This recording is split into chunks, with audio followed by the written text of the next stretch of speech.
9 billion Catholics in this world. Mm-hmm. A host has ended local. I don't know what that means. I don't know what that means. Um, I don't know. I don't think I like it. which effectively makes him, the leader of the largest population of individuals on Go the behind planet, that. right? Okay. Speaking Um, of leading large populations of people, we are currently live. So, hey, have a are great we podcast. live And now? live. We weren't live when I was. I went right into it, but okay, I Yeah, went right into he's. I don't know how these things go with him. Like it's. it. We're just Right, guessing at we stuff. always want him to do something, and then it's like we never know what he's doing, and then he just says surprise.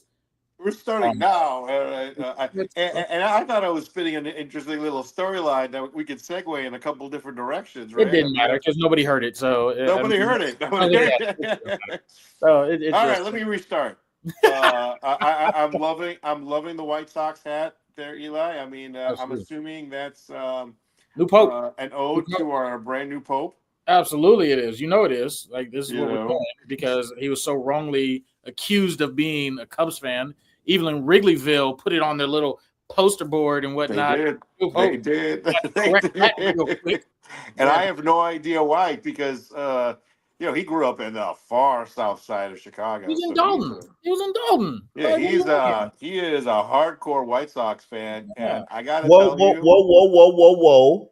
I lived in Dalton my 4 years in high school, and I was a Cubs fan. So it is possible. I guess it is possible. What high school I'm did at you go to? You that didn't go is to what high school did but you go to? usually Thornridge. the sky is almost always blue, right? I mean, You say I grew up Thorn in Ridge Hamilton or Heights. Thornwood?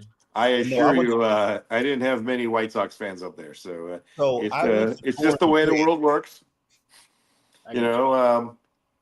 And don't get me wrong, we're all Bears and Bulls fans, so it all works out. It all works out. You say Thorn Ridge or Thornwood? Oh, sir, I was all 4 years Thornridge, and Thorn still a Ridge. That's all Cubs right. fan. So fuck you guys. Anyways, and I had a bunch No, of. I never told you what high school I went to. I went to Mhm. Loyola Academy, Oh, okay, okay. which is Wilmette, Illinois. I guess what extremely popular Chicagoan, really famous for being a Cubs fan, is an alma mater there. Comedian Oh, are you talking about Bill Murray? Bill Murray. Bill Murray. Yeah, yeah. He is an alma he is a 70 or 71, something like that. Yeah. But yeah, hardcore Cubs fan. So, like I said, I'm a Cubs fan. Yeah, So, yeah, I get it. now, We'll have you on this side. will Yep, the count on it. Catholic Church be blessing new tidings on the White Sox? I don't know. I mean, they're at the bottom of the division. They ain't gonna make no playoffs. So let's skip that tragedy, so I don't make you There's guys still cry too time. much. There's still time. You calm down with all that. There's still time. That's the beautiful thing about baseball. It's such a long season. Like none of this matters right now. Like none of this matters right now. So like we got time. Look, the Pope, he'll do a couple rosaries. We got this. We got this. You got this? Don't, Okay. don't worry about it. Can we at least make prayers for things that have a chance? Like That does uh, not need to be our line. Go. No. The Pope is a Sox fan. You can't make it go Cubs go. No, you can't do that. Like this is terrible. This is blasphemy. This is blasphemy. It's blasphemy. You're going up against the Pope. I don't think you'll win. God is on our side for Chicago. Here on For out. Chicago, I mean, I haven't heard anybody disclaim that he's not a Bears fan. Oh So no. He's definitely a Bears fan. He's definitely like we're not. No, I mean and hey, that's something positive, right? I mean, I like it. obviously, we had a tumultuous draft a week and a half ago. The Bears did some good things. They did some things I don't know if I 100% agree with. And I don't want to be a part of this podcast anymore. He's about to strike us down. I didn't say strike down. I mean, Wait. No.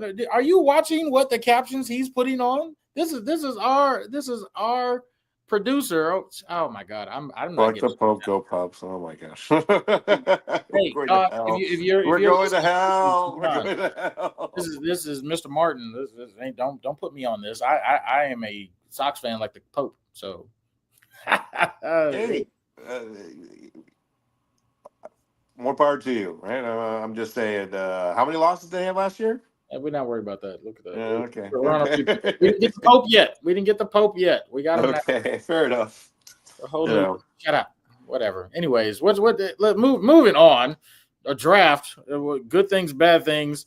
I look. There's only like 2 picks that I care about in this draft, and that's Luther Burton and the O lineman Trullo. Like I don't care anything else about these people. You're not a big fan of Loveland? I think he was probably the best draft pick. I mean, we'll see. We'll see how we use him. I like when you go back a year prior when he had JJ McCarthy in Michigan. Yeah, he did some great things, some good pass catcher, but I just we'll see. We'll see how it goes. At the time, I'll be honest, I was a little disappointed. He's not the player that I wanted them to draft. Well, let's just say that. We all wanted Genty. Didn't happen. Now, there was a specific reason, right? The Bears, in theory, had a deal with Jacksonville to move up to 5. But Jacksonville pivoted off of that. They decided, no, we're going to go up to 2 and, grab the best player in the draft. And Cleveland didn't want to trade down again. Right? So all of a sudden, Vegas sits there and, we'll take the top player on our board at number 6, and we'll make it work. So even good for them. The draft didn't go the Bears' way, especially with running backs. And I'll talk about the parts that I am kind of disappointed on, right? But because, obviously Gianti was someone that the Bears coveted. Yeah. They ended up going Loveland, the tight end from Michigan. Now, at the time, I was surprised because Warren, the tight end from Penn State, a lot of draft nicks had him as the top tight end. But one of the things that one of the draft rumors you heard afterwards, and I found very interesting, was there were 6 or 7 teams trying to draft up between 11 and 15 just to get Loveland. When Loveland was drafted at 10, all of these phone calls stopped. Oh, wow. And this affected Dallas because I think Dallas's plan was to trade down. But when Loveland got picked at 10, nobody was looking to trade up with Dallas. A lot of people, Dallas had, generally considered one of the weaker draft picks in the first round. But in their mind, they took the best available player at a position of need. And it takes 2 to tango. If no one's trying to trade up, what are they supposed to do? Right? They just have to say, well, let's just take the guy that we know fits into our system. Of course, they get criticized by not taking a running back, similar to my particular criticism of the Bears. But, trades became a little tricky this year because, and I really think it was related to Shedeur Sanders just dropping like a rock.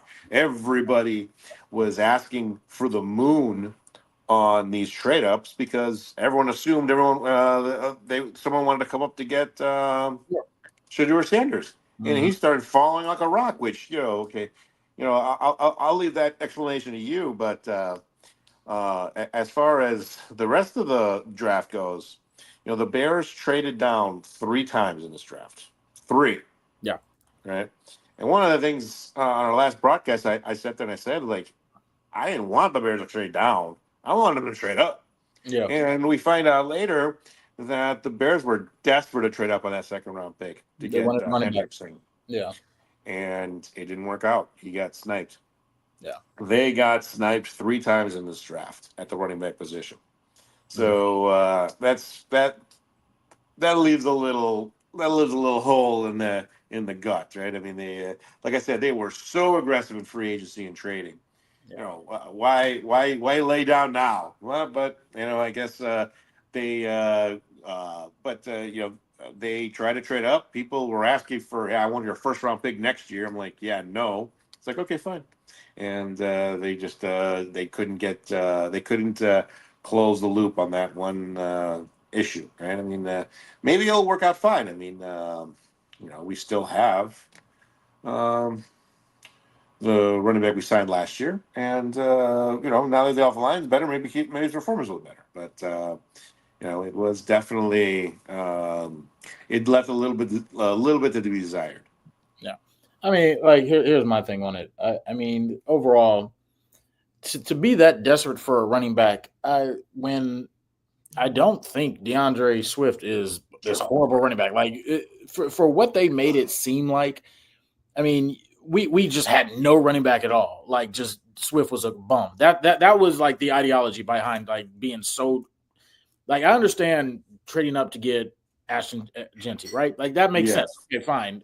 But to be that aggressive in all the other rounds, it's like, are we saying that DeAndre Swift is worse than these other running backs that you're trying to be so aggressive about? Well, I And, think and I one mean, thing I learned, one thing I read about with Hendrickson in particular was he scored very well with pass protection for a running back, okay. which is not Swift's strong suit. So I I think love that was part of the thought process. I Like, love hey, him for. I mean, that was the whole purpose of getting him. So you can go 2 tight end sets. So you could go do that more often. So you don't need this pass blocking running back if you're going to put in this pass blocking tight end, right? well, Isn't that the whole goal? yeah, that's one of the reasons why there were some people shocked about the Loveland pick was he doesn't grade very well as a pass blocking tight. He's a wide receiver. He's basically a wide receiver. Yeah. He's a really big wide receiver. And so the first 2 picks of the drafts were more weapons for Caleb. Yeah. You know, Absolutely. and granted that must have been, you know, that would have been by design. And you know, maybe you're right. Maybe this belly aching about not getting a running back into the 7th round isn't it might be a little overblown a little bit. Yeah. But I do believe the rumors that the Bears did try to trade up on that 2nd round pick. I do believe it. I'm just amazed that they're so aggressive of trying to get it. But I mean, we'll see how it goes. I think with a better offense, DeAndre Swift. I mean, you go back to his days in Detroit. You go back to his days with Philly. The man is a monster. Like he can put up numbers. He can put up rack yards. He can put up like after the first touch yards. Like he's not like just some scrub. That like I understand if we I were completely sitting understand that. with like Tariq Cohen, like an aging Tariq Cohen, and he was like, Yeah. we're not But like to be fair, you know, Ben Johnson had Swift for 2 years and let him walk. You yeah, know, so it's not like he was in love with the guy the first time around. So yeah, there was precedent there that them looking to pivot off of him was a thought process. But again, um, you know, that Jacksonville trade up with Cleveland kind of mucked the Bears' plans on that first trade up. I can't speak for that second trade up. I don't know what some of those teams were asking for to move back a few slots because Hendrickson went 1 spot before the Bears pick. yeah, So they were sniped by 1. yeah. Well, I mean, what was the guy 2 picks ahead asking for, right? And again, you know, one of the reasons why I just was not a big fan of this trading down is, you know, the Bears had done such an efficient job building out their bench and effectively using their salary cap space. There's a really good chance that some of those that 6th round pick especially and even the running back from the 7th round, they might not even make the team. Correct. Right? So it's like, well, what was the point of trading down if you're going to draft players who are going to end up on a practice squad? And, you know, That's it's like, that's the other thing I don't really like around this time. Like I've been reading so many articles. They're trying to hype this kid up in the 7th round. I'm like, he's a 7th rounder for a reason. Like stop trying to make me convinced like that he's going to be this breakout star. What it was probably most likely going to happen is he's going to go into the preseason, maybe do a couple flashy plays, and he's going to sit on our practice squad. Like I'm not. To be fair to that kid, the running back position was so deep this year that 7th rounder was probably a 5th rounder a couple of years ago. Right? Yeah. So there is, you know, you got to take some of this stuff with a grain of salt, right? You know, there were some positions that were much better than others, and you know, something the opposite might happen next year. Right? Yeah. You know, we saw. We really saw this with Shedeur Sanders, by the way, right? Mm-hmm. Yeah, and I'll let you take the wheel and let me segue a little bit, but I believe articles that sat there and said that if he was out last year's QB class, he would have been ranked 7th. Right? I honestly do believe that, right? I mean, you know, Shedeur, for as good as he did in college, he wasn't highly recruited out of high school, and you know, again, he doesn't have elite size or at least elite arm strength. So a lot of the quarterbacks last year were just, you know, head and shoulders above him. Now, granted, he came in this year. But there were probably teams that did not have a 1st round grade on him. He's better than JJ McCarthy. He is better than JJ McCarthy. JJ McCarthy benefited from a team around him. He's definitely better than JJ McCarthy. I'd say I think he's probably not as strong of an arm, but at least he's definitely more mobile than Michael Penix. I mean, he can still do a lot of things that Michael Penix. So So here's the thing.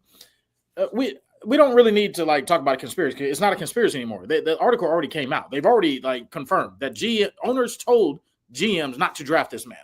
So sure. So it's not. This is no longer this. Oh, this is what we thought happened. No, they did it. They did it. And you can say for whatever reason, maybe Dion was too involved. You could say that they didn't want the distraction. He was too big headed. But here, you can't tell me that Jackson Dart had a better season or has more talent than Shedeur Sanders. Like that's the quarterbacks that went before him. You could only make one argument, and that's Cam Ward. That's the only argument that's acceptable. Everybody else, no. This was a organized attack. Now, like I said, if you want to talk about it, the cockiness, the arrogance, confidence, whatever you want to call it, this was a organized attack. They were trying to make a statement. So I don't know if there's anything. Look, it's your team. You can do what you want, whatever. I don't like. We have to sit back and just watch it. But it was utterly disgusting seeing it happen. Because you didn't do it to anybody else. You didn't do it to Eli Manning. You didn't do it to John Elway. You didn't do it to anybody else that came out like this. Yeah. Even Johnny Manziel, who had more issues off the field than Shedeur, went in the 1st round. Bottom of the 1st round, but he went in the 1st round. And he had way more issues. Yep. Way more issues than Shedeur. Now, you want to say Shedeur, he just likes the camera? Okay, so did Dion. What do you think he wasn't going to act like his father? Yes. The apple doesn't fall far from the tree. This is a perfect example of that. But when you look at his stats, 3,700 yards passing, 30-plus touchdowns, and single-digit interceptions, and you're saying this man is not like talented? Stop it. Stop it. We're not doing this. We're not doing this, especially when Johnny Manziel goes in the 1st round. Tim Tebow goes in the 1st round. We can go down the list of trash quarterbacks. I'm sorry. Who's the kid that Zach Wilson, BYU? Like, what are we talking about? There's quarterbacks that you can list, and you go time and time again that win in the 1st round because teams are desperate for quarterbacks. Now, all of a sudden, Pittsburgh is going to go into the season without a quarterback because you wanted to be. Stop it! Like, come on now. And put Pittsburgh Cleveland aside for a minute. Quarterback before him. Yeah, put Pittsburgh for the side minute. The team that I think should be embarrassed is actually the New Orleans Saints, right? There's another one. Who drafted, and I had to pull him up because I cannot remember this guy in college. I don't remember him being elite in anything. Tyler Shewell, okay, who, by the way, and this is a fun fact, was a 7th-year senior. Jesus Christ. He's actually older. And I'm not making this up. He is older than Trevor Lawrence. Oh, my God. That's who they want to roll the dice with this year. Because, obviously, a few days ago, Derek Carr said, okay, I'm hanging it up. Do not tell him, I will not accept it that they said that they didn't know that this was going to happen back in the draft. They were having those conversations because it was actually a negotiation, right? He wanted to keep some of his salary, and so they had to negotiate exactly the exit package, right? So we got a nice little bonus, and then New Orleans gets some cap space relief, but they're going into next year with this show kid. They're going to end up with the first pick of the draft again, and then do the whole thing over again. So, honestly, we still have Archie at that point. Well, that's the funny thing, funniest thing of all. They're going to they're my favorite to go first overall next year. And what are you going to do? Say no to Arch Manning, he was, and I'm sorry, you can spin it the same way you want. He would have been the first pick of the draft this year for sure. Probably the first pick of the draft the previous year as well. So it's going to be. You're just drafting on potential at that point. Who? For Archie Manning? What are you drafting on him the year before? I'm going to tell you right now, he's going to light things up. Now that he's got the reins fully in. I don't look. I'm not arguing that. I got no doubts about that. I'm just talking about this year. Especially when the reports already came out, owners were telling GMs don't do it. The report's already out, so we don't have to speculate. This isn't like an assumption. This is this was a organized, targeted attack. This is what it was. I sit there and I think about okay, let's talk about Archie Manning, right? Obviously he did this with Eli, right? Mm-hmm. He sat there and he goes, hey, I don't want him to go to San Diego. I want him to go to New York, and he forced a trade.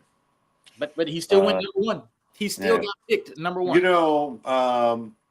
And I'm not saying Shedeur wasn't completely shafted, right? I'm just sitting there saying there are two differences that I do want to point out. Yeah. Archie Manning didn't do this with Peyton. And my theory on why kind of gives at least a partial explanation of Shedeur's, at least part of why he fell. If you recall, when Peyton Manning was going into the draft, he wasn't the clear-cut number one, right? Yeah, there were a lot of teams. Now, of course, hindsight's 20/20, but there were a lot of teams that preferred Ryan Leaf. Of course, he was taller, he was stronger, faster, all of it. He was a basket head, but there were teams that sat there and said that's the number one QB on our list.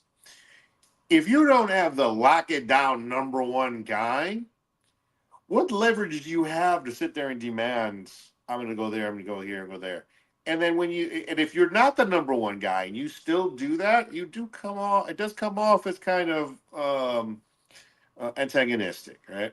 And again, Archie did not do it with Peyton, right? I'm not saying he didn't do it with Eli. He did do it with Eli. Right. And, and I'm going to try to segue a little bit later, but I think this is an important point. We saw reports just yesterday that even Caleb was having these thoughts about trying to force himself off of the team picking number one.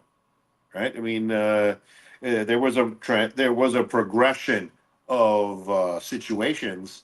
And there was talk that, I want Caleb to go to Minnesota, not to the Bears.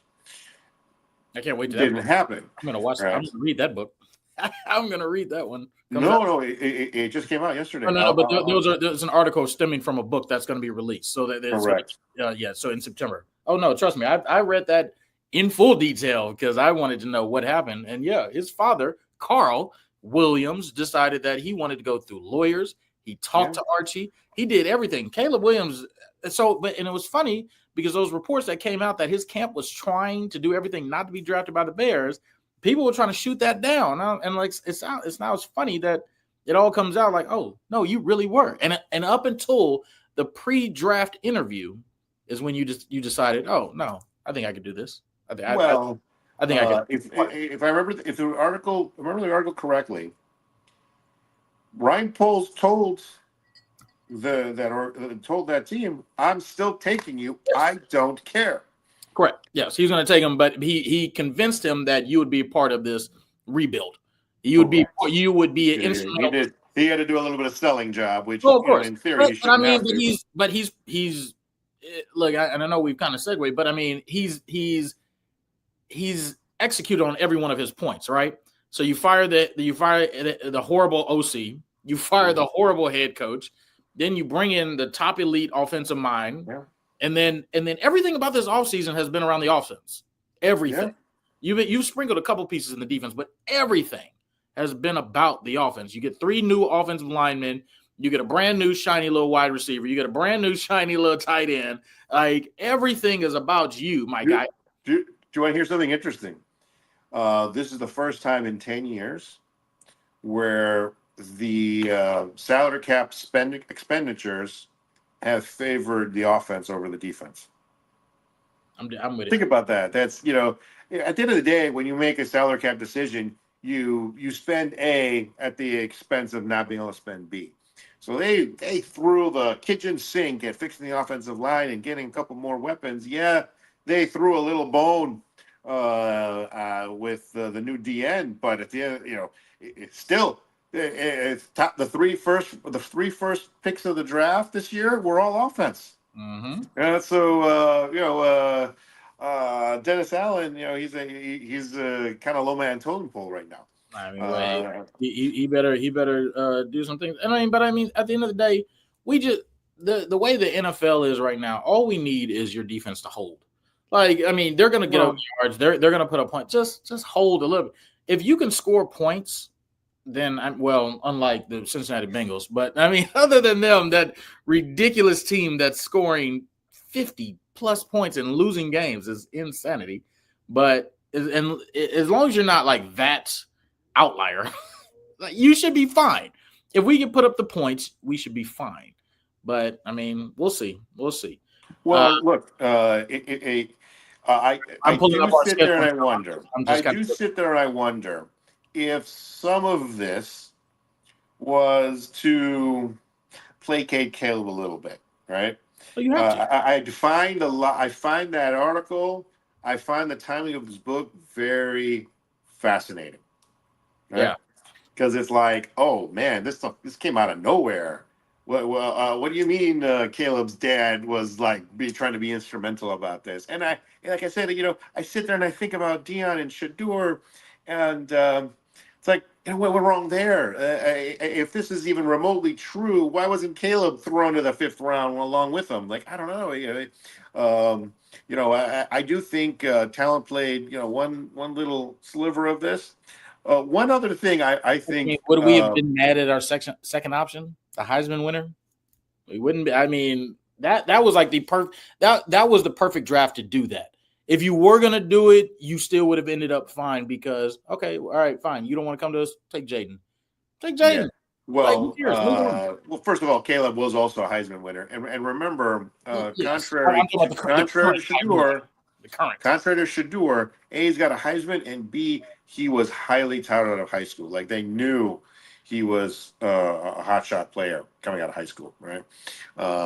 Remember, Jaden. Gosh, even Washington really wanted Jaden. They wanted Caleb. They offered the Bears 3 first-round picks, and Poles said no.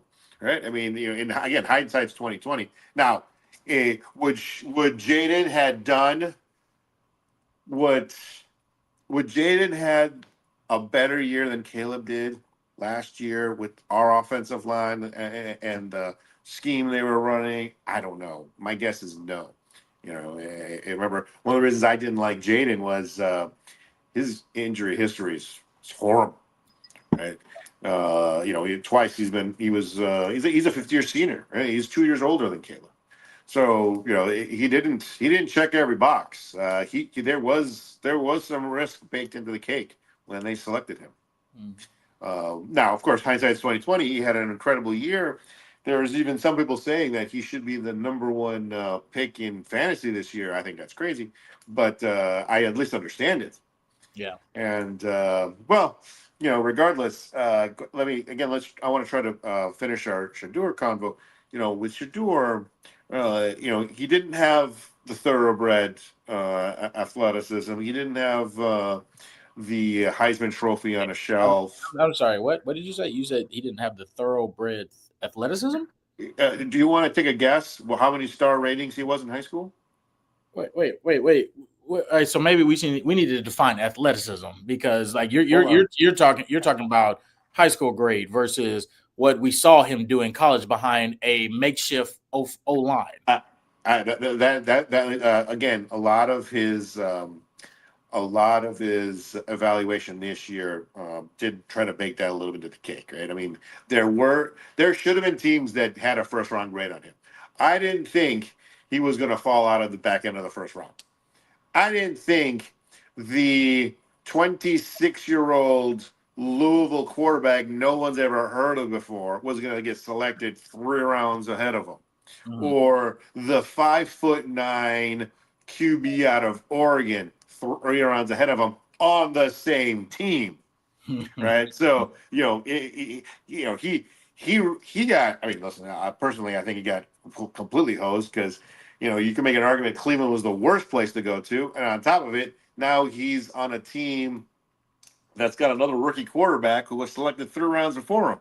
So he does not have an ideal situation to start his career with 3 other veterans. Like, what's going on here? 3 veterans, right? One of them they just signed, and another one still owed $80 million on his contract. So what do you do? What do you do? He definitely got hosed. There is no doubt about that, right? But again, I sit there and I wonder why the hell did this happen? And I do think the fact that he wasn't the number one clear-cut QB had a role. I do think, and this is one aspect that I only hear murmurs about, but I really think it's way more important than you think. When Deion talked about how he would love to be coach his son in professional, right? I'm the coach for the Giants, knowing I should have been fired last year and I'm on a hot seat now. Are you really gonna draft your potential replacement like that? That'd be just stupid, right? I mean, this is corporate politics 101. You're the guys who can take your job and replace you. You figure out how to get them as far away from you as possible, especially if you're incompetent, right? So I wasn't surprised that the Giants passed on him. I was surprised New Orleans and Pittsburgh did, but that's absolutely. I mean, what exactly was Pittsburgh's concern about Deion taking it? No, stop. That's stupid. And what's worse is, and mind you, Aaron Rodgers still hasn't said yes. Why would you give Aaron Rodgers unlimited? New York did it negotiation. He's going to win the negotiation 100%. He just made an extra. He just paid them an extra $10 million. Why not take Shedeur in the 3rd round just so things don't go awry with Aaron Rodgers? I mean, it's just bananas. I don't understand. I didn't understand Pittsburgh at all. Yeah, no, it's a ridiculous thing. But I mean, draft's done. Now we have to look ahead. Yeah, schedule got released. Look at that. Schedule got released, so we get to see what we're looking at. You know what I found the most interesting thing about the schedule release? And obviously these things are not set in stone, right? I mean, the team who finished with 10 wins last year isn't necessarily going to finish with 10 wins this year, and vice versa. But do you know what team for some ungodly reason, ended up with the hardest schedule in the NFL? Cleveland and New York, 1 and 2. Yeah, the Giants. Giants and Cleveland. Yep, 1 and 2. I mean, One that and two. I hope I forget the coach of the Giants right now, Badu or something like that. Ben something. Oh no, Brian Daboll. Daboll. I Yeah. hope Coordinator from Buffalo. I hope he's not choosing to buy real estate in New York this year. No, because he is not finishing the year on that team. but I mean, I have no idea what's going through his mind, but good for him. Just get ready to move. Just get ready to move. In all honesty, this schedule, I'm looking at it like we got a rough one here, boys. Like this is well, to be fair, you have to remember all 4 teams in the NL Central have a rough schedule. But I mean, right? We have to face each other twice a year, right? I mean, even out of that, we got Dallas. 3 playoff teams. We have 6 games against 3 playoff teams. Yeah, that's not going to change after week 1. I mean, in fact, we're going to find out early. We're going to find out early if this situation with Caleb has gotten much better, because we face the Vikings Monday Night Football. It's Monday night, and then the very next game we're in Detroit. We're gonna know right off the bat. We're 0-2. We can start hyperventilating. Oh, we're 2-0. We can start low key having a mini celebration because we got Dallas after that too. Hey, we get to face them Cowboys. Look at that. But they come to Chicago though. They come to Chicago. And then what about by the way, one of the low key genius moves in free agent in the offseason, the Cowboys slipped it in there at the last minute. I think George Pickens for them as the number 2 wide receiver was low key brilliant. Oh, absolutely. Oh, good for them. He was miscast as the number 1 guy. Like they'll still mess it up, so I don't really care. Cowboys always will figure it out. Dak is gonna throw a couple interceptions, like whatever. They'll mess it up in the playoffs. That's standard. That's just baked in the. Why do we have another prime time with Washington though?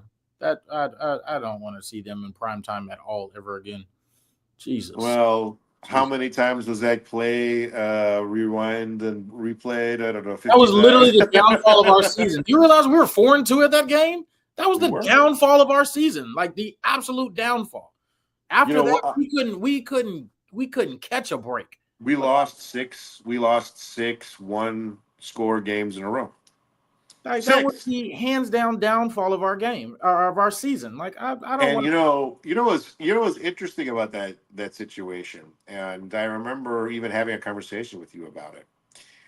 It was a disastrous game, but there was still time to turn things around. And I remember specifically saying, the fact that the Bears had very little veteran leadership, I really think showed during that slide. I really do believe that. I mean, DJ Moore. I'm sorry, DJ Moore's at 27, right? He's never been part of a playoff team. He's not the veteran leader. He's a great guy, great player, but low key. The pickup of Joe Thuney, who has 3 Super Bowl rings and 3 Pro Bowl appearances. I mean, that's gonna speak volumes in the development of the offensive line, and of course Grady Jackson, Grady Jarrett. And Johnny Jackson. That was the other. That's the Jonah Jackson's is the guard. Sorry. Grady Garrett on the other side being picked up at the defensive line, who's already made a name for himself with his attitude, and I've already seen articles that people they've gravitated towards him on OTAs, and he's already a lock it in captain. So and again, although he doesn't have a Super Bowl ring, he has been to the show, and he's got a couple Pro Bowl appearances. So. I think it's that was a very important move that the Bears enacted, right? They needed to bring more gravitas to both the defense and the offense so we can avoid these mental mistakes. I mean, when we sit there and think about how many one-score games we lost, you flip half of them, you're low, you're 500, and then the whole offseason gets a different context of conversation. Yeah, no, it should be interesting. And I think, you have that leadership. I think that's going to be a big thing. I think look, I told you last year or right before the season, we talked about the candidates. I wasn't high on Ben Johnson just because I wanted something to experience. I'm tired of doing these gambles on these coordinators. Because if people don't remember, Matt Nagy was the hot shot coordinator coming That's out, true. That's true. and that flamed horribly, like horribly. So I just want people to remember, like, hey, pump the brakes a little bit. We don't really know how this is gonna go. And actually, the funny thing is about this, we did the same thing with Matt Nagy. Who did we pair Matt Nagy up with? Vic Fangio, right? So we got this veteran coach. So that, hey, all he has to do is control the defense. You control the offense. What do we do now? Dennis Allen, you figure out the defense. Ben, you fix the offense. I have this just cautious because we've seen this story before. Literally, we did the exact same thing. We fired an aging defensive coordinator turned head coach. So John Fox fired him after we drafted a quarterback he didn't really want, right? And then you bring in somebody to fix said quarterback, and that flames out. What do we do this year? Oh, we draft a quarterback that we don't know if Matt Eberflus actually wanted. We don't know how he was going to handle it because he walked in with Justin Fields. So then that happens. So then we fire him mid-season, and then we bring in somebody that's supposed to fix Caleb. So let me rewind 1 second because I know you brought up Matt Nagy. I know you were disappointed at how his tenure ended, but I do want to bring up one particular point. Mm-hmm. First of all, he did win Coach of the Year in 2018.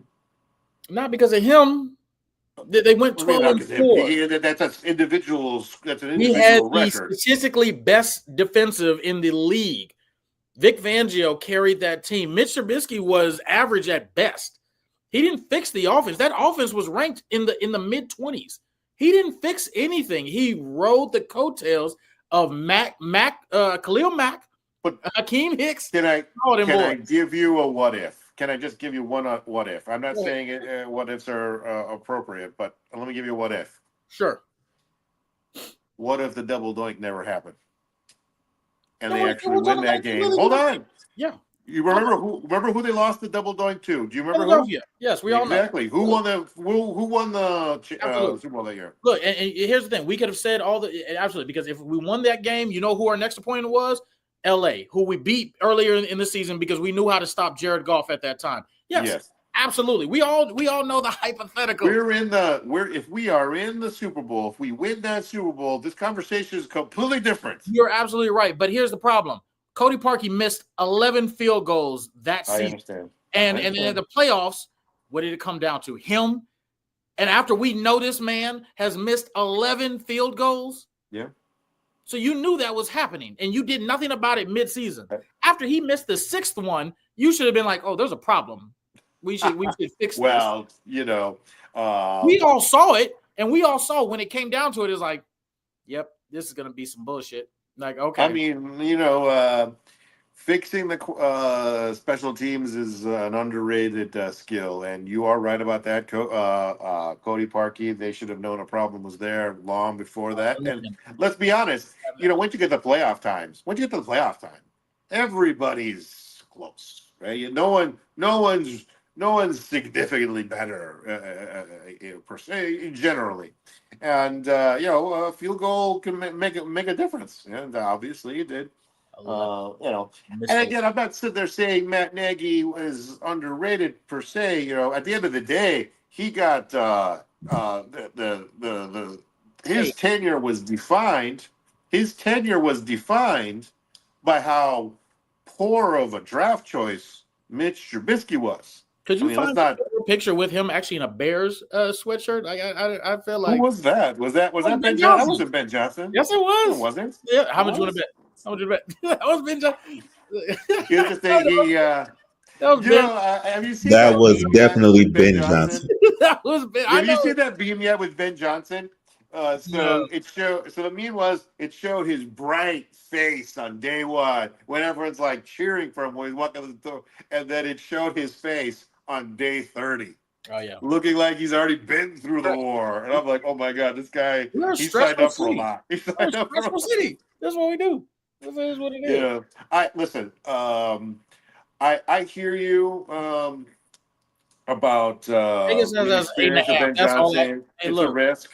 Vegas has Um, us 8.5. That's all I got to know about it. That means we ain't done nothing.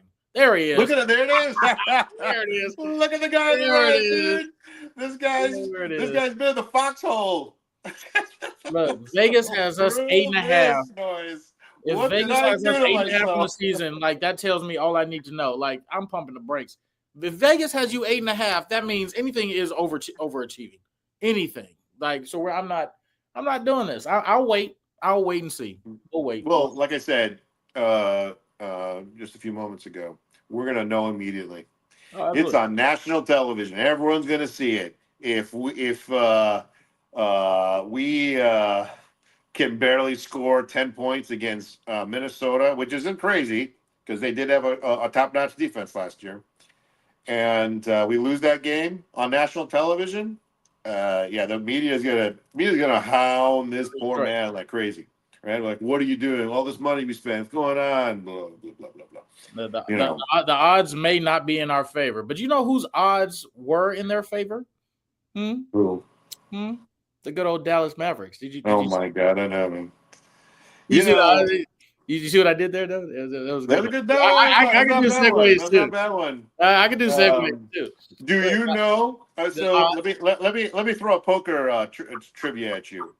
Do you know what the statistical odds of hitting a one-outer on the river is? Tell me, what is it? 1.9%. Do you know what the odds of the Mavericks winning that first pick was? Less than that. 1.8. 1.8.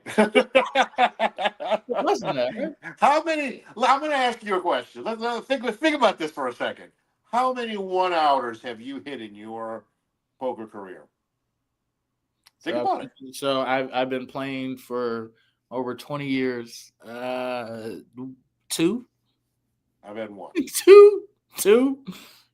I look at him. Oh my God! And look Look at him smiling. I'm not a big conspiracy buff. I am. The NBA is rigged. It's rigged.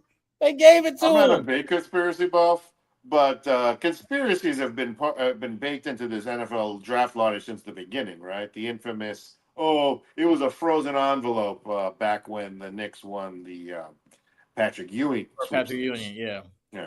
But let me tell you something that I found extremely fascinating. Derrick Rose, LeBron was the one that they gave. They gave that one too. Well, let me tell you something I find very fascinating.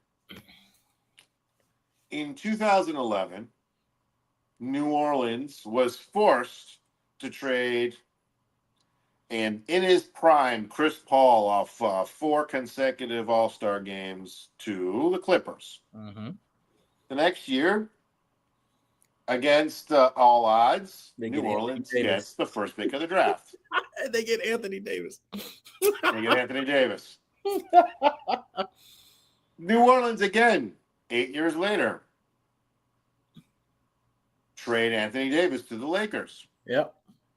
That same year, again, against all odds, they get the first pick. This is the Zion pick. Mm-hmm. Both of those players were the best draft pick Arguably over 5 years either direction. by far. Yeah. And now here we go again. Dallas trading Luka to another Los Angeles team. Which a trade that nobody thought or should have happened. Yeah. And all of a sudden they get the first pick. Now, again, I'm not a big believer in coincidences. Those are a lot of coincidences. No.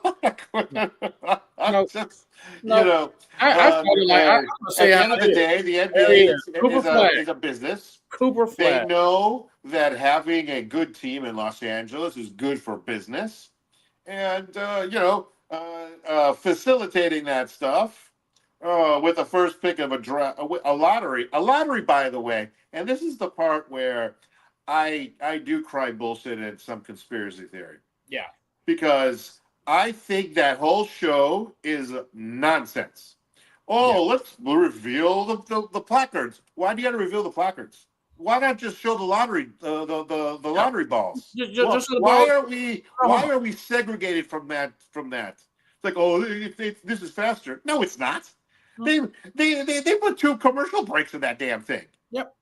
Right? Yep. They do that. It takes like a half an hour. I saw the stat. So they looked at the last 5 years. Do you know the high statistical percentage has never won the first round, the first overall pick? Like in the last 5 drafts. I know they have, but in the last 5 drafts, they have not the highest statistic to get the first overall has not done it. I know. And the thing is, they sit there and say, it's so we can avoid tanking. Teams tanked their asses off last year. What are you talking about? Yeah. If I'm a Utah Jazz fan, I'm not low key.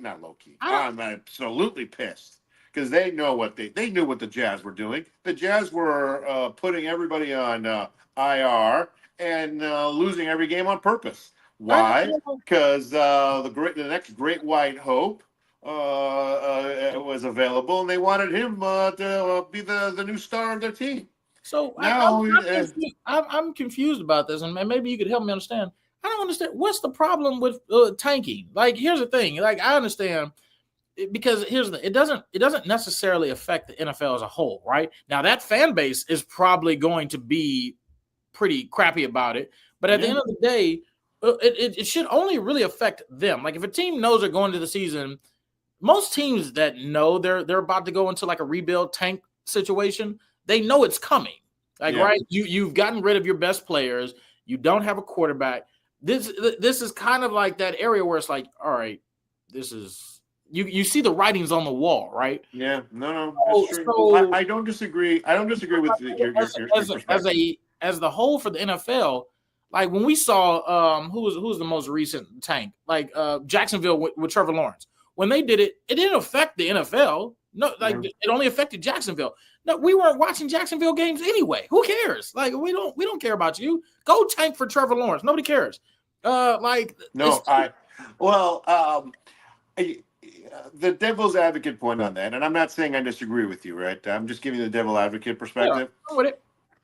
The NBA an NBA team can be affected by one player way more than football or baseball or any other sport. Sure. Right?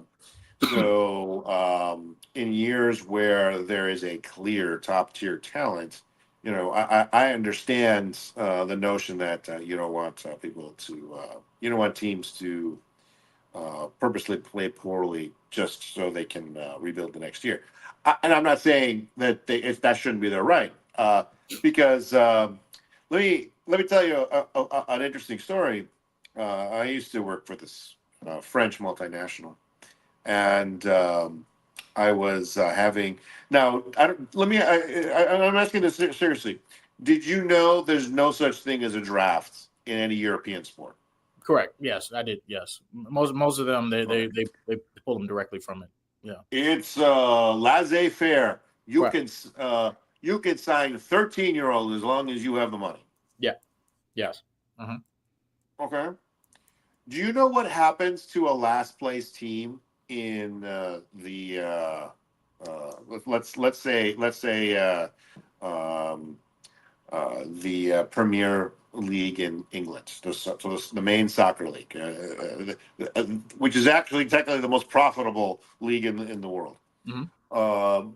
What happens to the last? Not even just the last place team, the bottom three teams. What do you think happens to them? Nothing. What I don't. No. They get fined. They get regulated. In other words, they get sent to the minors. No, this is what happens. They get sent to the minors, right? They call it the Champions League there, and the top three teams from the minors get up converted to the majors. That's hilarious. Okay. That's hilarious. I like it. I dig it. I'm with it. Well, think about it. All of a sudden, do you know how much money? You know how much money a team would lose if all of a sudden they're no longer the major leagues? They have to go to be in the minor leagues. Millions. Billions. Yeah. Now you got it. I assure you, there's no tanking in soccer. Nothing. Yeah. Zero. Yeah. Because there's no incentive. Right. Like my thing about it is, like I said, I've seen it happen in the NFL, and it has no impact because as soon as the Jags get Trevor Lawrence, they're right back in like the conversation. Like it is what it is. So my thing about it is, if you're trying to prevent tanking, I don't understand as a league as a whole. I don't know what those numbers look like. I don't know what that statistics look like. But the Utah not being good, did that have any impact on the league? Like nobody cared about Utah. If they were trying a little bit harder, maybe they win extra 5 games. It wouldn't have mattered one way or the other. Who cares? Look at Ted Lasso. That was your picture. That was what you decided. You know what's funny is if you ever watch that show, they do actually explain that concept, right? Yeah. The concept of being regulated. You do whatever you like. Live. But when I was talking to this exec from this French company, I explained to him that in U.S. sports we have a draft. Mm-hmm. In U.S. sports, we have age limits to start in the league. Mm-hmm. We have salary cap. They don't have salary cap in soccer. They can spend whatever the hell they want. Some of these teams are owned by these Saudi princes. They don't have a budget. They make the Boston Celtics and the Dodgers look like cheapskates. Yeah. He's sitting here. What do you mean? Why would they lose on purpose? Because they get rewarded. What do you mean they get rewarded? Think about that. Think about this in the context of America and the ideology of right-wing politics. He said one word to me. I don't understand. This is socialism. This is socialism. Do you not understand? That's socialism. He's completely 100% correct. The NFL, Major League Baseball, they practice socialism in a country that hates it. Right? It's one of my more fascinating sports concepts. Right? We sit there, we talk about tanking, and say it's a good thing. What? Yeah. I'm not disagreeing with you. I think teams should take whatever action they deem appropriate. Do what you gotta do to build out, right? I mean, one of the I think I told you in the past, the reason I hate what the freaking Bulls have done each of the last 10 years is they ride to the middle. They stay mid. They want to stay there. Mid. They stay mid. You're never going to become a championship team. You're never going to get shitty, right? You'll just stay in the middle forever, and they don't care because they sell out the stadium. It's like, well, okay, cool. You'll be mid forever as long as that ownership's still in place, And in theory, I remember when they traded Zach LaVine. I said, trade them all. They should have. Go for broke. By the way, did you know this little tidbit about the lottery? This is true. The Bulls and the Mavericks finished with the exact same record. Now, the way they handle it with so the lottery is your odds are based on the number of ping pong balls that would be in your favor, right? Yeah. Um, the bylaws say no team can have the exact same number of ping pong balls. So the Bulls and the Mavericks flipped a quarter 2 weeks ago. Oh wow. The winner of that quarter got an extra ping pong ball. Jesus. And of course. That was the ping pong ball that won. Of course it was. Of course it was. It is. Of course. Right? We lost. No, I'm not saying that was the magic ping pong ball. No, And we lost by- if the Bulls had won, we would have that pick. But well, like I said, let's go back to the beginning. I think this whole thing was. I truly, and I know it sounds crazy, but you cannot convince me that this was not something that's rigged. I'm sorry. So the people not watching, it's just the results of the Dallas Mavericks #1, San Antonio 76ers. It's just a crapshoot. Like, well, do you know what the other fallout of that lottery? Right? I mean, everyone's concentrating on Dallas, but San Antonio beat the odds as well to get all the way to #2. Yeah. Guess who's going to be available in the trade market this summer? And all of a sudden, San Antonio is sitting here with a premium draft pick as trade fodder. Oh, look at that. Giannis. You put Giannis next to Wemby, there is no way anyone's scoring on that team. They're going to be the #1 defense in the league. It's not going to be particularly close. It's not too bad. Not too bad. They were already a top 10 defense without him. With Trash at the 4, right? And obviously Milwaukee needs to retool, and they've been speculating it since they got eliminated a week and a half ago. That I mean, he's my pound for pound favorite. And I think I told you I was low key doing a little cross that.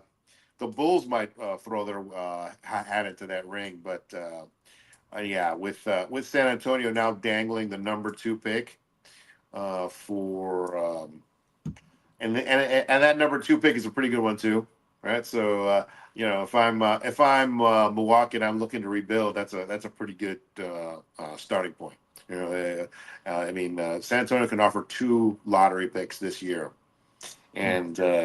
They're going to be one of the favorites for the NBA championship next year if that happens. So it's actually one of my predictions coming out of this draft. So it's going to be interesting. Not mad at it. All right. Well, before we run out of time, it looks like we're already. What else we got on this docket? What did he send us? we got the Pope. We got Shador. We got blah blah blah blah blah. What do you got? Mavs, all that just oh, my bread and butter. Oh, look at that. Oh, you're my bread and butter, baby. Look at this. After a long hiatus. I don't know. Most people don't really care about it on this podcast because we don't really talk about it. We don't talk about it. But I mean, once in a blue, like once a while, a long time ago, in a galaxy far, far away. Oh my God, we ran one of the funnest, largest underground poker games. See, and this is why. So we had a conversation a couple months ago. Javon tried his damnedest to get me to talk about underground poker, and I refused to it. And mainly because I was like, you know what? I don't see the community in that manner. Well, so we're doing something. We're doing a one night only event where Studio 72 is being resurrected. Oh, so exciting. And the response that I've received from the poker community is almost overwhelming. Oh, that's like funny. Overwhelming, like to the amount of people that are saying, glad you're doing this again, glad you're coming back. And I've had to correct them. Like, wait. Wait, this is a one night little extravaganza. Somebody convinced me of it to do it. And we're gonna do it, right? And so we're gonna go up. But it's amazing the amount of people that want to work this game, want to be a part of this game. Oh wow! There it is. Look at Well, that. you know, The Studio 72. nostalgia is a powerful thing, right? I mean, But absolutely. Look at that. we That's a sit wonderful there. flyer too. Look, AI generated and whatnot. It's a wonderful flyer. I like That's it. funny. Like I like the other flyer with with the the girl. five I was like, aces. who wrote that? No, I don't know. I Five don't aces. know. I got a monster of a hand. I got 5 aces in my hand. Like, this is beautiful. It's 5 like- aces. You know, Okay. yeah, it's 5 aces. Look, this is how they do. Look, I am like excited about the responses that we've gotten. All right, this is and I think people just realize how much like effort we put into making these games bigger, better. The way we treated people, the way like we very how we appreciated everybody that walked through the door, right? And so I think we see that with some of the responses. We just started inviting this week and earlier this week, and people were just yes. You should at least do this once a month. And I'm like, calm down. Calm down now. Calm Well, like I said, nostalgia. Javon will be there. I'm going to Nostalgia's- kidnap Javon. Like, no, I don't like that little ticker. Javon will be there. He's trying to say for our listeners, Javon will not be there, but that is a lie because I will kidnap him. He will be there. Let me give you an example. May the 4th saw a theatrical re-release of Revenge of the Sith. They made $20 million for a movie that's been for a movie 20 years old. For like what, over 20 years old. And so, like I said, something you could find. I think I got a DVD somewhere. I mean, it flabbergasted me. And but you know, again, nostalgia is a powerful thing. People like when you actually give a chance to miss something, you appreciate it more. Yeah, absolutely. And I think it's fascinating because I've said this in like private conversations. There's something like there's people in here that can make great games. There's a lot of runners that I tip my hat off to because they understand how to make a party, make it good. But I mean, I think there's a lot of runners that have like kind of missed the buck, right? And they prioritize the wrong thing, right? Sure. And so when you have somebody that deeply cares about, like even the venue that I'm at, I've had conversations with him, like where we talked about like some of the things like, oh no, I think you should do it this way because like again, the product is what's important, right? It's what you present to people. That's what they're going to remember. All right, so it's certain things of art. How as a player walking into the room, from everything that you see, how do you feel when you see that? And that's how you should go about creating the event. And so I think we did a hell of a job. And like I said, the responses that we gotten, I mean, it's going to be a packed house. It's going to be a party, and I'm excited. And if we are going to kidnap Javon, he will be there. Studio 72 is back for at least one night only. For one night, and I'm excited. Okay. I can't wait. Well, it's like I said, it's been a hectic 2 weeks for sports, man. I mean, we had our lottery show. I'm sorry, the draft show. I love the drafts. The draft was great. It was, and just to segue a little. I think I told you this before. This year's drafts was the highest rated one ever. It actually received 20% higher ratings than game 5, the deciding game for the NBA Finals last year. And I got to tell you, and I've said before that I've been in corporate America long enough. I assure you, and this is again going back to why I think that lottery is rigged. I assure you, the corporate marketing people in the NBA saw that. It freaked them the hell out. Yeah. And they're like, we got to figure something out to get out from under that because they'll end up burying us, right? And their ratings keep slipping, and they're like, "What can we do to combat this?" I know. Let's make a big trade nobody even thinks about. Yep. And rig the lottery to reward that team that actually sent that asset somewhere else. Of course you did. And look, low key worked. That's all we were talking about for 48 hours after that lottery. Oh, 100%. What the hell? How did Luka get there? What the hell is Luka doing over there? That's insane. Wait a second. They have the first pick. Well, whoa! How the hell did that happen?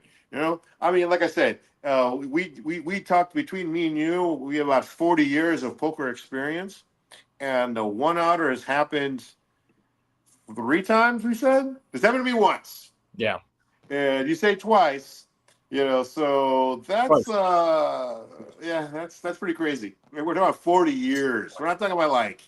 No, it's and there was that one time when EJ could have won us $30,000 at Choctaw, but I can't count that one. I didn't make the call. That would have been my other one outer. That would have been my third one outer. Your third one outer, you would have got there and you pansied out. Bad beat, baby. Bad beat. Quads over quads. The casino would have paid me. Paid me. Whoa. I mean, I didn't. Everybody at that table would have got paid, including the man, our producer. He was sitting in the 9 seat. No, he was. I'm sorry. Yes, he was sitting in the 9 seat. I remember. And I was in the 7th seat. Was it the 7th? Okay. Oh, yep. But you were under the you were no, you were right. You were the cutoff right before the button. Yep. That's what it was. And then I had pocket sevens. If I just make the call, it's $30K. It's $30K right then and there. But all right, it is what it is. One hell of a night that would have been. Smart poker instead of the donkey EJ poker, but that's fine. That's fine.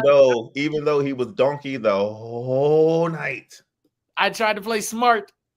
But whatever. When did the set hit? The turn? So we both. So the guy ended up having it was pocket kings versus pocket jacks, and I would have had pocket sevens. The flop was 3 jack 7. The turn is a jack. The river is the 7. Oh no! But you weren't even in the flop. I wasn't even on the. If I'm in the flop, there's no question. We're here. Yeah. Fine. I'm here now. He played every single hand, Nico, the entire time and folded that one. I couldn't believe it. What was it all in pre? It was no. all in. Yes, no, it was like $20. No, stop. No, I'm the one who raised 15. Kings raised all in for 150. Jacks went over the top for 350. Now, to be fair, my profit was about 400. So I was only gambling my profit. Like, so I could have done it. Yeah, I wanted. Listen, Javon, this is why bad beats pay so well. I wouldn't have been in there either. I'll tell you right now, there's 0% chance. 0%. And I was trying to play smart. A 4-bet pot with $300. Oh no, I've been gone. I've been gone. I was trying to play smart, but that's fine. It is what it is. Anyways, that's it for us boys and girls. Look at here. It's a hell of a show. Guys. Is that right? Look, it's always fun doing virtual every now and again. Nothing wrong with that. Look. My God. I'm done with you. You know what? I'm not even going to describe that to the people at home. Goodbye. I want to know. What the hell? I hate our producer. He's a horrible human being. I hope he breaks his ankle. I really do. Just for that. I hope he break your ankle. Goodbye. I'm signing off. I'll see you tomorrow.